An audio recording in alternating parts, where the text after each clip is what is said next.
Hi viewers, welcome to IBCCS AP అండి. Okay, చాలా రోజుల తర్వాత మళ్ళీ మరొక వీడియోతో మీ ముందుకు వస్తున్నాం అండి. ఓకే, ఈ వీడియోలో ఏంటంటే ఒక స్పెషల్ పర్పస్ కోసం వీడియో అనేది చేస్తున్నాను. ఓకే, ప్రీవియస్ వీడియోలో నెక్స్ట్ ఏంటి అనేది ఒక టైటిల్ పెట్టి వీడియో చేశాను. చాలా మందికి ఉపయోగపడిందని అనుకుంటున్నాను అండి. ఓకే, కొత్తగా సబ్స్క్రైబ్ చేసుకున్న వాళ్ళందరికీ కూడా welcome to IBCCS AP. So ఈ వీడియోలో సి ప్రోగ్రామింగ్ లాంగ్వేజ్ లో కండిషనల్ స్టేట్మెంట్స్ అంటే ఎలా ఉంటాయి, ఏముంటాయి, అవి ఎందుకు ఉపయోగిస్తారు, ఎలా ఉపయోగిస్తారు, ఎలాంటి సందర్భంలో ఆ యొక్క కండిషనల్ స్టేట్మెంట్స్ అనేటివి మనం ఉపయోగించాలి అనేది ఈ యొక్క వీడియోలో మనము పూర్తిగా తెలుసుకుందాం. Conditional statements and their uses and where we can apply these conditions అనేది మనం ఈ వీడియోలో తెలుసుకుందాం. Once again welcome to IBCCSE. ఈరోజు మన వీడియో టాపిక్ ఏంటంటే అండి, conditional statements in C programming language. C programming language లో కండిషనల్ స్టేట్మెంట్స్ ఏముంటాయి అనేది మనం ఈ వీడియోలో చూడబోతున్నామండి. ఓకే, కండిషనల్ స్టేట్మెంట్స్ అంటే నార్మల్ మన ప్రోగ్రామ్ రాస్తున్నామండి. ప్రోగ్రామ్ మనకి యాక్చువల్గా ఫ్లో అండి. కండిషనల్ స్టేట్మెంట్స్ అనేటివి మనకు ఎక్కడ అవసరమవుతాయి, సో అది అనేది మనం ఇప్పుడు చూద్దాం. ఓకే, ఇప్పుడు నార్మల్ ప్రోగ్రామ్ ఉంది అని అనుకుందాం. Normal program addition of 2 numbers చేయాలి. సో అడిషన్ ఆఫ్ 2 నెంబర్స్ లేకుంటే మల్టిప్లికేషన్ ఆఫ్ 2 నెంబర్స్ మనం చేయడానికి ఎలాంటి కండిషన్ అనేది అవసరం లేదు. సో మనకు 2 నెంబర్స్ అనేది మనం ఇన్పుట్ ఇచ్చేసామంటే ఏ ఒక 2 నెంబర్స్ అది మనకు క్యాలిక్యులేటర్ లాగా క్యాలిక్యులేట్ చేసి మనకు అవుట్పుట్ అనేది డిస్ప్లే చేస్తుంది. కానీ ఇప్పుడు మనకు ఒక సందర్భం తీసుకుంటాం, ఒక ప్రాబ్లం అనేది మనం ఇప్పుడు చూద్దాం. Simple problem. Eligible to vote వేయాలి అని అంటే మనకి ఎలిజిబిలిటీ ఏంటి? మస్ట్ మనం ఏంటి, ఒక 18 ఇయర్స్ అబౌవ్ అనేది ఉండాలి. 18 ఇయర్స్ అబౌవ్ ఉన్నట్లయితేనే మనం ఓటు వేయడానికి eligible, otherwise it not eligible. So అది మనకేంటి నార్మల్ ఫ్లోగా ఉన్నటువంటి ప్రోగ్రాంలో మనం ఈ ప్రాబ్లమ్ని సాల్వ్ చేయలేమండి. సో అటువంటి సందర్భంలో మనకు కండిషన్స్ అనేవి అవసరమవుతాయి. కండిషన్స్. సో ఇప్పుడు కండిషన్ మనం ఏంటి, ఎలాగా ఫ్రేమ్ చేయొచ్చు? If age greater than 18, age అనేది 18 కంటే ఎక్కువ ఉన్న వాళ్ళు మాత్రమే ఎలిజిబుల్ టు ఓట్ అని మనం చెప్పొచ్చు. సో అదేవిధంగా ఒక 3 నెంబర్స్ ఉన్నాయి లేదా 2 నెంబర్స్ ఉన్నాయి, ఏది పెద్దది ఏది చిన్నది అని మనం చెప్పడానికి నార్మల్ ప్రోగ్రామ్స్ ద్వారా మనము చేయడానికి అవకాశం ఉండదు. So here we can need a conditional statement. మళ్ళీ అగైన్ మనకు ఒక కండిషనల్ స్టేట్మెంట్ అనేది అవసరం అవుతుంది అనమాట. సో ఇప్పుడు 2 నెంబర్స్ లో లేదు 3 నెంబర్స్ ఉన్న నెంబర్స్ లో పెద్దది ఏది చిన్నది మనం చెప్పడానికి వీ మే కంపేర్ అనమాట. ఒక నెంబర్ని ఇంకొక నెంబర్తో మనం కంపారిజన్ చేస్తాం. సో అలాగా కంపారిజన్ చేయాలి అని అంటే మనకు నార్మల్ ప్రోగ్రామ్ అనేది సరిపోదు, నార్మల్ ఫ్లోగా సరిపోదు. So we must need a conditional statement అనేది అవసరం అవుతుంది. సో ఇలాంటి సందర్భాల్లో మనము సార్టింగ్ చేయాలన్నా లేకుంటే బిగ్గెస్ట్ ఆఫ్ నెంబర్స్ లేకుంటే స్మాలెస్ట్ ఆఫ్ నెంబర్స్ మనం సాల్వ్ చేయాలన్నా ఒక కండిషన్ ఏదైనా సరే ఉపయోగించడానికి మనకు కండిషనల్ స్టేట్మెంట్స్ అనేటివి అవసరం అవుతాయి. సో సి ప్రోగ్రామింగ్ లాంగ్వేజ్ లో ఉన్నటువంటి కండిషనల్ స్టేట్మెంట్స్ ఏమున్నాయి అనేది ఇప్పుడు మనము చూద్దాం. మనకు ఈ కండిషనల్ లాంటి ఉపయోగించి ప్రాబ్లమ్స్ ని సాల్వ్ చేయడానికి సి లాంగ్వేజ్ లో మనకు కండిషనల్ స్టేట్మెంట్స్ ఉన్నాయి. అవి ఏంటివి అనేది మనం ఇక్కడ చూద్దాం. Conditional statements.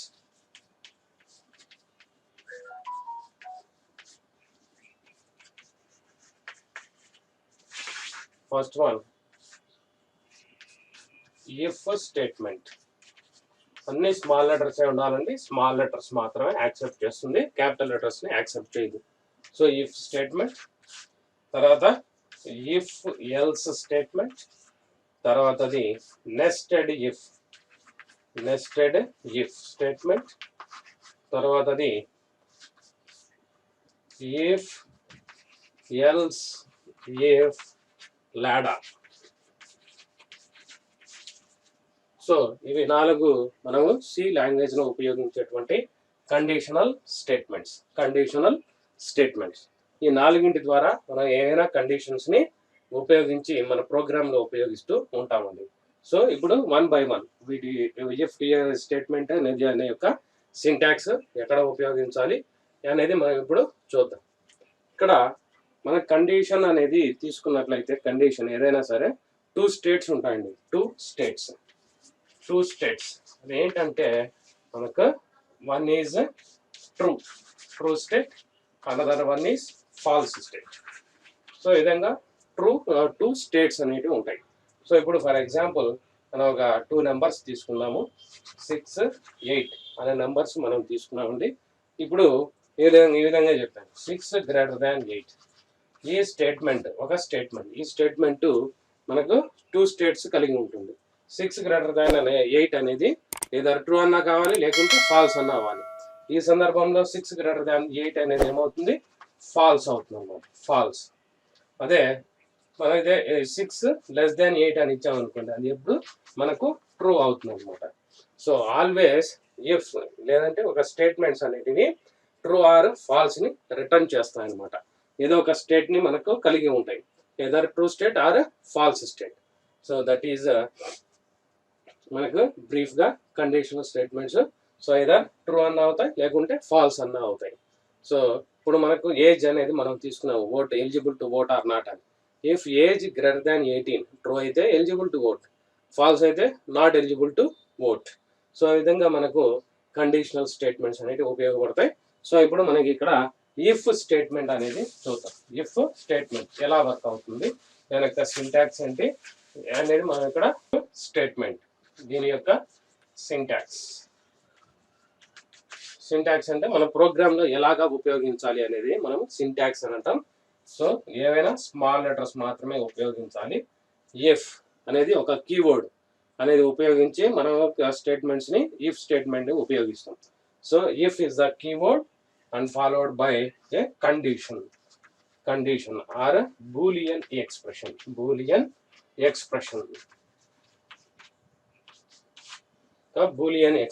బూలియన్ ఎక్స్ప్రెషన్ అని అంటే ఏదర్ ట్రూ అన్న అవ్వాలి, లేకుంటే ఫాల్స్ అన్న అవ్వాలి. అటువంటి స్టేట్మెంట్స్ మనము బూలియన్ స్టేట్మెంట్స్ అని అంటాం. ఇందాక మనం చూసాం 6 గ్రేటర్ దాన్ 8 అనేది ట్రూ అన్న అవ్వాలి, లేకుంటే ఫాల్స్ అన్న అవ్వాలి. సో ఆ స్టేట్మెంట్ అనేది అటువంటి స్టేట్మెంట్స్ ని ట్రూ ఆర్ ఫాల్స్ స్టేట్స్ ని కలిగి ఉన్నటువంటి స్టేట్మెంట్స్ ని మనము boolean statements or boolean expression అని అంటాం. ఓకే, ఇఫ్ మనం ఇక్కడ బ్రాకెట్స్ లో ఒక కండిషన్ అనేది ఇవ్వాలి. తర్వాత బిగిన్, ఒకవేళ ఈ కండిషన్ ట్రూ అయిందనుకోండి, స్టేట్మెంట్స్ టు బి ఎగ్జిక్యూటెడ్. ఏమైతే స్టేట్మెంట్స్ ఎగ్జిక్యూట్ కావాలో అవి మనం ఇక్కడ రాస్తాం. ఫర్ ఎగ్జాంపుల్ ఇక్కడ మనం ఏజ్ గ్రేటర్ దాన్ 18 అని ఇచ్చాం. ట్రూ అయితే ఇక్కడ మనకి ఏం రావాలి, ఎలిజిబుల్ టు ఓట్ అని అవుట్పుట్ రావాలి. ఫాల్స్ అయితే అది మళ్ళీ చూద్దాం. ఇఫ్ వరకు మనం ఇక్కడ చూద్దాం ఎండ్. తర్వాత ఈ విధంగా ఉంటుందండి దీని యొక్క సింటాక్స్.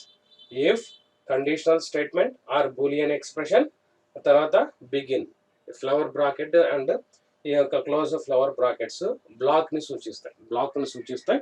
సో ఈ within the block we can write the executable statements. ఏమైతే స్టేట్మెంట్స్ ఎగ్జిక్యూట్ కావాలని మనం ఇక్కడ ఈ రెండింటి మధ్యలో మనం ప్లేస్ చేస్తాం అనమాట.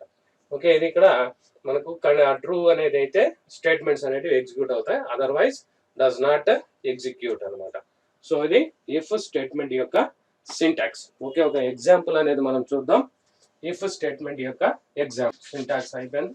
Now we can move to example. So example, if age అనేది ఆల్రెడీ చెప్పండి, age greater than 18 begin. Statements దగ్గర మనం ఏం రాస్తాము, ప్రింట్ ఎఫ్ స్టేట్మెంట్ అనేది అవుట్పుట్ స్టేట్మెంట్. ప్రింట్ ఎఫ్ అనేది print f eligible to vote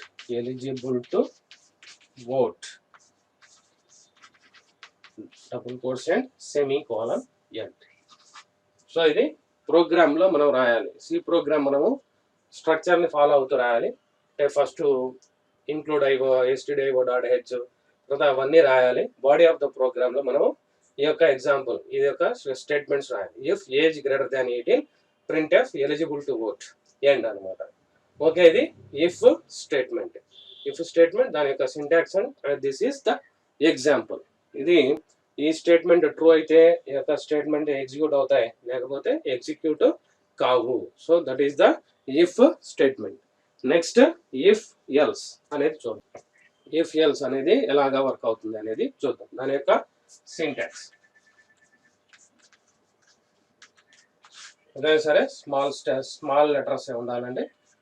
if తర్వాత ఇక్కడ కూడా కండిషన్ అనేది మనం ఇవ్వాలి. ఇందాక మనం ఇఫ్లో ఇచ్చిన విధంగానే ఇక్కడ కూడా condition. If Boolean expression are conditional statement ఏదైనా రాసుకోవచ్చు. Condition begin statements to be executed, statements end. తర్వాత ఇఫ్ ఫాలోడ్ బై ఎల్స్ అన్నమాట. Else again begin statements end. ఇక్కడ మనం బాగా గమనించాల్సింది ఏంటంటే మనం ఇక్కడ ఇప్పుడు ఫర్ ఎగ్జాంపుల్ మనకు ఇఫ్ ఇందాక మనం చూసాం. ఇఫ్ లో మనకు ఓన్లీ ఆల్రెడీ చెప్పానండి, conditional statements have 2 states.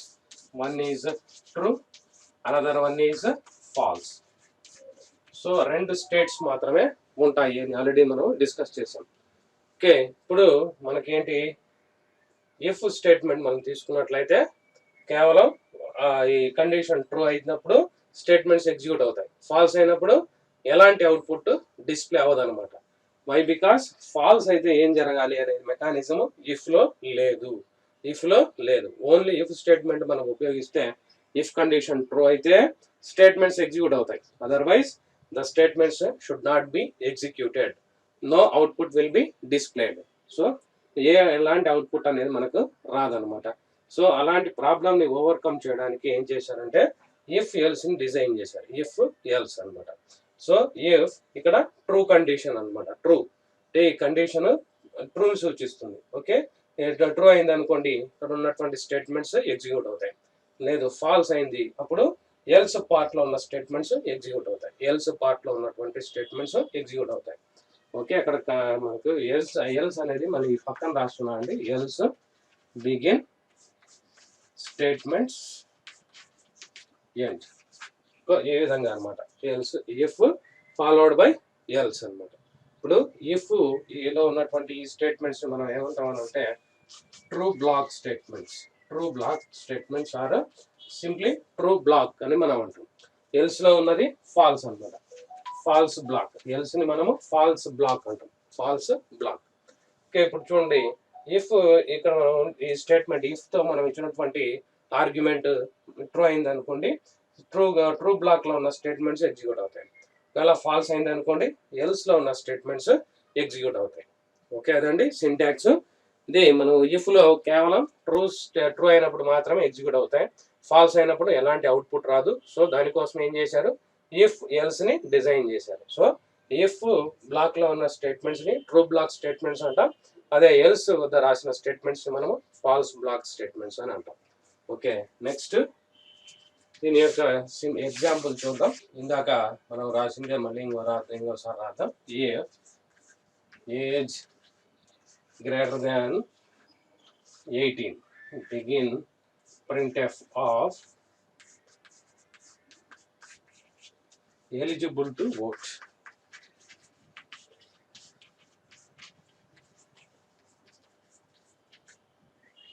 And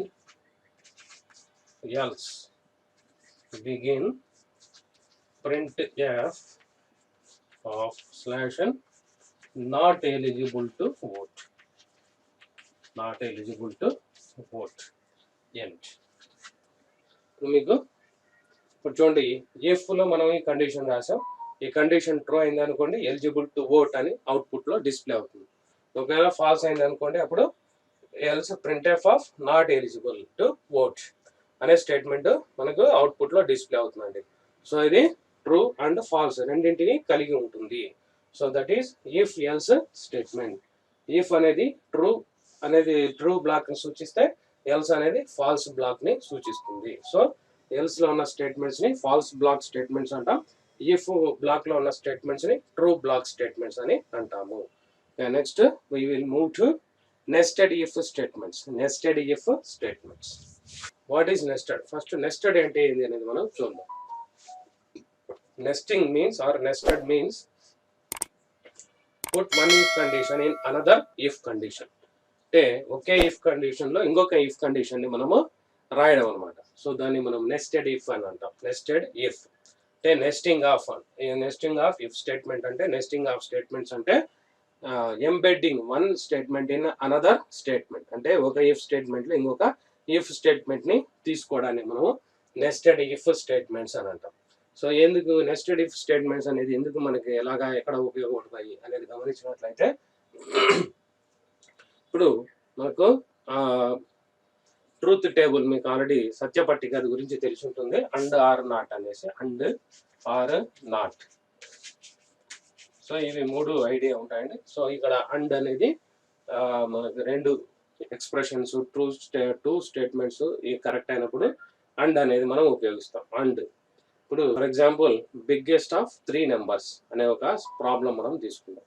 biggest of 3 numbers తీసుకున్నట్లయితే మనకు సింపుల్గా 3 నెంబర్స్ ఉంటాయండి. 3 నెంబర్స్ ఏవో ఒక 3 నెంబర్స్ తీసుకున్నాం. 45, 67, 90, ఓన్లీ 9 అని తీసుకున్నాం. ఇది ఏ అనుకున్నాం. So this is B and this is C. ఫైనల్గా ఇది 3 వేరియబుల్స్ ఏబిసి అనుకున్నాం. ఏలో 45 ఉంది, బిలో 67 ఉంది, సిలో 9 అనే నెంబర్ అనేది మనం స్టోర్ చేస్తాం. ఇప్పుడు చూడండి, ఈ మూడింటిలో ఏది పెద్దది మనం చెప్పాలి అంటే ఏని బితో కంపేర్ చేయాలి. First step. సెకండ్ స్టెప్ ఏని సితో కంపేర్ చేయాలి. తర్వాత థర్డ్ స్టెప్ బిని ఏతో కంపేర్ చేయాలి. ఫోర్త్ స్టెప్ బిని సితో కంపేర్ చేయాలి. ఫిఫ్త్ స్టెప్ ఇంకేం పనిలేదు, సి ఈజ్ గ్రేట్ అని చెప్పి ఆటోమేటిక్గా వచ్చేస్తుంది. సో 5 స్టెప్స్ ఇక్కడ మనం ఖచ్చితంగా చేయాల్సి ఉంటుంది. నార్మల్గా అయినా కంప్యూటర్లో కాకపోయినా మనమైనా ఖచ్చితంగా ఫాలో అవ్వాలి. సో అంటే ఇప్పుడు ఏంటి, ఏ గ్రేటర్ దాన్ బీనా కాదా అని ఫస్ట్ చెక్ చేయాలి. మళ్ళీ అదేవిధంగా ఏ గ్రేటర్ దాన్ సీనా కాదా అని చెక్ చేయాలి. ఇవి 2 స్టేట్మెంట్స్ కరెక్ట్ అయినప్పుడు మాత్రమే మనకు ఏ ఈజ్ బిగ్ అని చెప్పని వస్తుంది. సో ఇక్కడ మనకు ఓన్లీ ఒకే ఇఫ్ ఉన్న, ఒకే ఎఫ్ఎల్స్ ఉన్న మనం ఇలాంటి ప్రాబ్లమ్స్ని సాల్వ్ చేయలేము. We must need nested statements అనమాట. Nested statements. సో మనం ఒక ఇఫ్లో ఇంకొక ఇఫ్ అనేది రాయాల్సి ఉంటుంది. సో ఇటువంటి సందర్భాల్లో మనము నెస్టెడ్ ఇఫ్ అనేది ఉపయోగిస్తూ ఉంటాము. సో ఒకేసారి ఒకటి కంటే ఎక్కువ ఎక్స్ప్రెషన్స్ని మనము కంపేర్ చేసి ట్రూ ఆర్ ఫాల్స్ని మనం డిసైడ్ చేయాలి అని అంటే నెస్టెడ్ అనేది చేయాలి. నెస్టెడ్ స్టేట్మెంట్స్ అనేవి అవసరమవుతాయి. ఓకే, దీని యొక్క సింటాక్స్ ఏ విధంగా ఉంటుంది. కండిషన్ ఆర్ బూలియన్ ఎక్స్ప్రెషన్ ఏదైనా అనుకోవచ్చు. కండిషన్ బిగిన్ అగైన్ ఈ ఇఫ్లో ఇంకొక ఇఫ్. సో దీన్నే మనము నెస్టెడ్ అని అంటామండి. Nested if condition is in another if condition. If statement condition 1 అనుకుందాం. ఇది కండిషన్ 2. కండిషన్ 2, కండిషన్ 1 తర్వాత కండిషన్ 2. అగైన్ ఈ ఇఫ్ లో ఇంకొక ఇఫ్ మనం కూడా తీసుకోవచ్చు. ఇంకొక కండిషన్ మనం తీసుకోవచ్చు. కండిషన్ 3 అండ్ ఇట్లా ఎన్నైనా తీసుకోవచ్చు అండి. ఎన్నైనా మనము ఇఫ్ లో ఇఫ్ విధంగా మనం ఎన్నైనా తీసుకునవచ్చు. బిగిన్ తర్వాత ఇక్కడ statements to be executed. Statements తర్వాత ఈ ఇఫ్ ఎండ్ తర్వాత ఈ ఇఫ్ ఫైనల్గా మొదటి ఇఫ్ అనేది ఎండ్ చేస్తుంది. సో ఇక్కడ ఇది సింటాక్స్ ఈ విధంగా ఉంటుంది. సింటాక్స్ ఇఫ్ కండిషన్ 1 తర్వాత again if condition 2 again if condition 3. ఈ 3 ట్రూ అయితే ఇప్పుడు statements to be executed. True అయినప్పుడు మాత్రమే స్టేట్మెంట్స్ ఎగ్జిక్యూట్ అవుతాయి. Otherwise the statements should not be executed. ఫైనల్గా 3 ఎండ్ చేసాం. సో ఇది మనకి నెస్టెడ్ ఇఫ్ అని అంటాం. దాని యొక్క syntax if condition is in another if condition followed by else అనేది కూడా ఉంటుంది. నెస్టెడ్ ఇఫ్ తో పాటు ఎల్స్. ఈ స్టేట్మెంట్స్ ఏవి ట్రూ కాలేదు, 3 కూడా ట్రూ కాలేదు, అప్పుడు ఫైనల్గా మనం ఎల్స్ పార్ట్లో ఫాల్స్ బ్లాక్ గా ఉన్నటువంటి స్టేట్మెంట్స్ ఎగ్జిక్యూట్ అవుతాయి అనమాట. సో అది nested if. If in another if. ఈ విధంగా ఎన్నైనా ఇఫ్లు ఉండొచ్చు అండి. ఇది 3 ఉండాలి 4 ఉండాలి అని ఏం లేదు. ఒక ఇఫ్ లో ఎన్నైనా ఇఫ్ కండిషనల్ స్టేట్మెంట్స్ ఉండవచ్చు. సో అప్పుడు మనం ఏమవుతుంది, లెంగ్త్ ఆఫ్ ద ప్రోగ్రామ్ భారీగా పెరుగుతుంది. దానికోసం వేరే మెకానిజం ఉంది, అది మనం చూద్దాం. ఇప్పుడు ఇఫ్ లో ఇఫ్ అలాగా ఉండడాన్ని మనము నెస్టెడ్ ఇఫ్ స్టేట్మెంట్స్ అని అంటాం. సో అది నెస్టెడ్ ఇఫ్ స్టేట్మెంట్స్ దాని యొక్క సింటాక్స్. ఇప్పుడు ఎగ్జాంపుల్ బిగ్గెస్ట్ ఆఫ్ 3 నెంబర్స్ మనం తీసుకున్నాం. అదేలాగా ఆల్రెడీ మనం ఇందాక డిస్కస్ చేసాం. A equal to 45, B equal to 67, C equal to 9. మూడింటిలో ఇది మనం లేదా ఇంకొక డి కూడా వేరియబుల్ తీసుకోవచ్చు. డి ఈజ్ ఆల్సో ఇంకొక వేరియబుల్ కూడా మనం తీసుకోవచ్చు. ఓకే, ఇక్కడ చూడండి, if A greater than B, begin if A greater than C, begin. ఇప్పుడు ఈ రెండు స్టేట్మెంట్స్ ట్రూ అయితే ఇంకొక వేరియబుల్ ఉంది అనుకుందాం, డి, డి ఈక్వల్ టు 19. ఇందులో మళ్ళీ ఇంకొక ఇఫ్ స్టేట్మెంట్ తీసుకుంటాం, if A greater than D, begin 1 2 3. ఈ 3 స్టేట్మెంట్స్ మనకు ట్రూ అయినప్పుడు ఇక్కడ మనం ఏదైతే స్టేట్మెంట్స్ రాస్తామో అవి ఎగ్జిక్యూట్ అవుతాయి అన్నమాట. ప్రింట్ ఇక్కడ మనం ఏం రాయాలి, print A is big, print f A is big అని మనం end this if end this if. ఇప్పుడు ఈ 3 ఏది, ఈ 4 ఏది ట్రూ కాలేదు అని అంటే అప్పుడు మనం ఎల్స్ పార్ట్ రాస్తాం. Else begin A is print f A is not big, print f A is not big. ఏదండి, ఈ విధంగా మనం నెస్టెడ్ ఇఫ్ అనేది ఉపయోగిస్తాం. ఇప్పుడు 4 నెంబర్స్ ఉన్నాయి, 4 నెంబర్స్లో ఏ పెద్దదా కాదా, 4 నెంబర్ల కంటే ఏ పెద్దదా చిన్నదా అని కనుక్కోవడానికి మనం సింపుల్గా ఈ విధంగా నెస్టెడ్ ఇఫ్ అనేది ఉపయోగిస్తాం. నెస్టెడ్ ఇఫ్ స్టేట్మెంట్ అనేది ఉపయోగిస్తాము. So that is nested if, దాని యొక్క ఎగ్జాంపుల్ అనమాట. ఇక్కడ if A greater than B, if A greater than C and if A greater than D. ఈ 3 ట్రూ అయింది అనుకోండి, ఏ ఈజ్ బిగ్ అనే అవుట్పుట్ వస్తుంది. అదర్వైజ్ మనకి ఎల్స్ పార్ట్ లో ఏ ఈజ్ నాట్ బిగ్ అని ఉంది. సో అది ఆ స్టేట్మెంట్ అనేది మనకి ఎగ్జిక్యూట్ అవుతుంది అనమాట, అవుట్పుట్ లో డిస్ప్లే అవుతుంది. So that is about conditional if nested if statement. Nested if statement, a if condition is in another if condition is called nested if statements.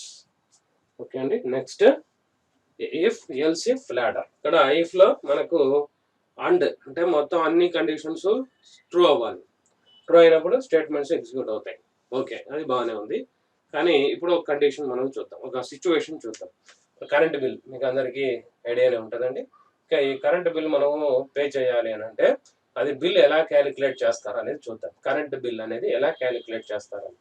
Okay, less than 50 ఉందనుకోండి, less than or equal to 50 ఉందనుకోండి, అప్పుడు ఒక rate అనేది ఉంటుంది. Rate ₹1, 1 rupee are 2 rupees per unit అనేది ఉంటుంది. అలా కాదు, మనకు 50కి 100కి మధ్యలో ఉంది. Greater than 50 and less than 100, అప్పుడు డిఫరెంట్ రేట్తో మనకు బిల్ అనేది క్యాలిక్యులేట్ అవుతుంది అనమాట. సో ఆ విధంగా డిఫరెంట్ కండిషన్స్ ఉంటాయి, more than one condition. And ప్రతి ఒక్క కండిషన్ చెక్ చేయాలి. ఏ కండిషన్ అనేది ట్రూ అయితే దానికి రిలేటెడ్గా ఉన్న స్టేట్మెంట్స్ అనేవి ఎగ్జిక్యూట్ అవ్వాలి. సో అది మనం ఇఫ్ ఎల్స్ ఇఫ్ ladder అనేది ఉపయోగించి చేయగలుగుతాం అనమాట. ఓన్లీ ఇఫ్ ఉన్నా ఉపయోగపడదు, నెస్టెడ్ ఇఫ్ ఉన్నా ఉపయోగపడదు, ఇఫ్ ఎల్స్ ఉన్నా కాదు, మనకు ఇఫ్ ఎల్స్ ఇఫ్ ladder అనేది ఉండాలి. ఇఫ్ మనకు రీడింగ్ అనేది 50 యూనిట్స్ ఉందనుకోండి, less than or equal to 50 units ఉందనుకోండి, అప్పుడు ఆ క్యాలిక్యులేషన్ అమౌంట్ అనేది వేరే రకంగా ఉంటుంది. మినిమం యూనిట్స్ అనేవి ఉంటాయి, మినిమం కాస్ట్ అనేది పడుతుంది. అదేవిధంగా ఎల్స్ ఇఫ్ అది కాకపోతే ఇంకో కండిషన్ చెక్ చేయండి. So else if the units greater than 50, less than 100. So ఆ విధంగా మనము క్యాలిక్యులేట్ చేయాల్సి వచ్చినప్పుడు ఒకదానికంటే ఎక్కువ స్టేట్మెంట్స్, అప్పుడు మనం ఇఫ్ ఎల్స్ ఇఫ్ ladder అనేది ఉపయోగిస్తామండి. ముఖ్యంగా కరెంట్ బిల్ అనేది ఒక ఎగ్జాంపుల్ అలాంటివే. అటువంటి సిచ్యువేషన్స్ లో మనం ఇఫ్ ఎల్స్ ఇఫ్ ladder అనేది ఉపయోగిస్తాం. దీని యొక్క సింటాక్స్ ఎలా ఉంటుంది అనేది చూద్దాం. సింటాక్స్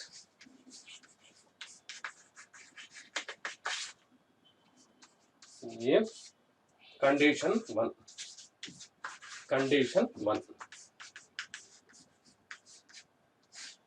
begin స్టేట్మెంట్స్, ఇక్కడ స్టేట్మెంట్స్ వచ్చేస్తాయి. అండ్ ఎల్స్ ఇఫ్ అది కాదు, ఇంకో స్టేట్మెంట్ మనం చెక్ చేయాలి. ఈ కండిషన్ కాదు, ఇంకో కండిషన్ చెక్ చేయాలి. So condition 2 begin statements. So ఇక్కడ గమనించండి, ఈ కండిషన్ ట్రూ అయింది అనుకోండి, ఈ స్టేట్మెంట్స్ ఎగ్జిక్యూట్ అయిపోతాయి. Okay, no problem. కాదు ఈ కండిషన్ ట్రూ అవ్వలేదు అంటే మళ్ళీ అగైన్ ఇంకొక కండిషన్ మనం చెక్ చేయాల్సి ఉంటుంది. అంటే యూనిట్స్ లెస్ దాన్ 50 లేదా ఈక్వల్ టు 50 ఉన్నాయి. ఈ కండిషన్ 1 అనేది ట్రూ మనకు సాటిస్ఫై అవుతుంది. అది కాదు greater than 50 and less than 100 ఉంది, అప్పుడు ఈ కండిషన్ 2 అనేది మనకి ఎగ్జిక్యూట్ అవుతుంది. ఫైనల్ గా కండిషన్ 1 కాదు కండిషన్ 2 కాదు అని అంటే మనకి ఎల్స్ పార్ట్ అనేది ఉంటుంది సపరేట్ గా. Else part, else begin statements, ఇది ఫాల్స్ అన్నమాట. ఫాల్స్ బ్లాక్ ఉన్న స్టేట్మెంట్స్ ఎగ్జిక్యూట్ అవుతాయి. ఇదేది ట్రూ కాదు, ఫైనల్ గా మెసేజ్ అనేది మనకు డిస్ప్లే అవుతుంది అనమాట. So that is else statement. అంటే ఇఫ్ ఎల్స్ ఇఫ్ విధంగా ఎన్నైనా ఎల్సిఫ్లు ఉండొచ్చు అండి. ఎల్సిఫ్ అట్లా మనము ఎన్ని ఎల్సిఫ్లు అయినా కూడా ఉపయోగించుకునవచ్చు. So that is if else if ladder. If else if ladder దాని యొక్క సింటాక్స్ ఈ విధంగా మనం ఫాలో అవ్వాలి. If condition 1, else if condition 2, again else if condition 3, again else if condition 4. అట్లా ఏ కండిషన్ ట్రూ అయితే అవి కరెస్పాండెంట్ స్టేట్మెంట్స్ అనేవి ఎగ్జిక్యూట్ అవుతాయి. సో ఫైనల్ గా ఎల్స్ ఇవేవి ట్రూ అవ్వలేదంటే ఫైనల్ గా ఎల్స్ లో ఉన్న స్టేట్మెంట్స్ అనేవి ఫాల్స్ బ్లాక్ లో ఉన్న స్టేట్మెంట్స్ అనేటివి ఎగ్జిక్యూట్ అవుతాయి. So that is if else if ladder. Example,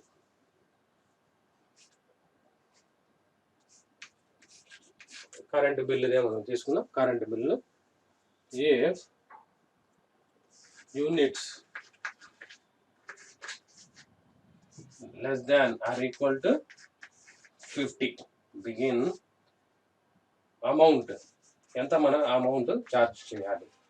amount equal to ఎన్ని యూనిట్స్ అయితే ఆ units into 1 rupee semicolon L. Else if units greater than 50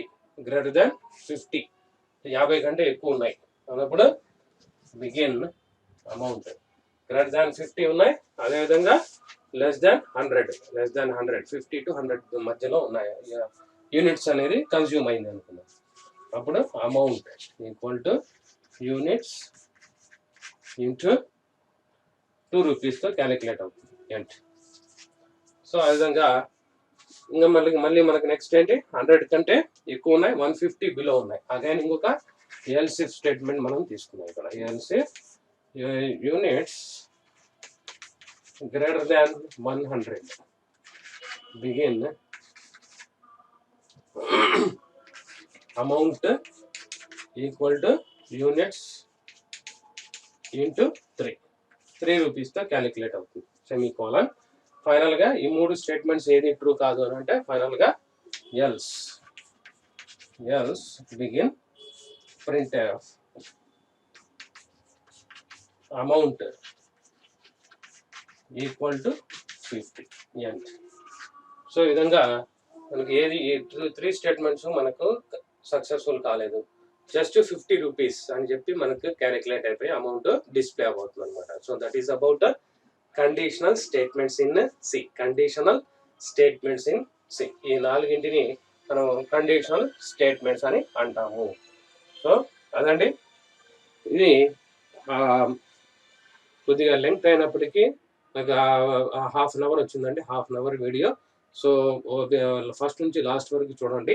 so ఎవరికైనా డౌట్స్ ఉన్నప్పటికీ అవి క్లియర్ అవుతాయని నేను అనుకుంటున్నాను అండి. సో ఇంకా still we have any doubt మీరు వాట్సాప్ నెంబర్కి అయితే థింక్ చేయొచ్చు. వీడియోలో కూడా పోస్ట్ చేస్తాను, అదేవిధంగా కామెంట్స్లో కూడా ఉన్నాయి, మీరు వెతికి చూసుకోవచ్చు. ఆ నెంబర్ మీరు వాట్సాప్ చేసినట్లయితే లేదా ఏదైనా మీరు నేను ఖచ్చితంగా మీకు క్లారిఫై చేయడానికి ఖచ్చితంగా ట్రై చేస్తానండి. So thanks for watching. కొత్తగా వచ్చినటువంటి సబ్స్క్రైబర్స్ అందరికీ కూడా once again warm welcome to IVC CSC AP. మీకు సిఎస్సి కంప్యూటర్స్ పరంగా ఏదైనా డౌట్స్ ఉన్నట్లయితే ఖచ్చితంగా నాకు తెలియజేయండి. ఐ కెన్ సాల్వ్ చేయడానికి అయితే ఖచ్చితంగా మీకు సొల్యూషన్ ఇవ్వడానికి ట్రై చేస్తాను. Okay, thanks for watching.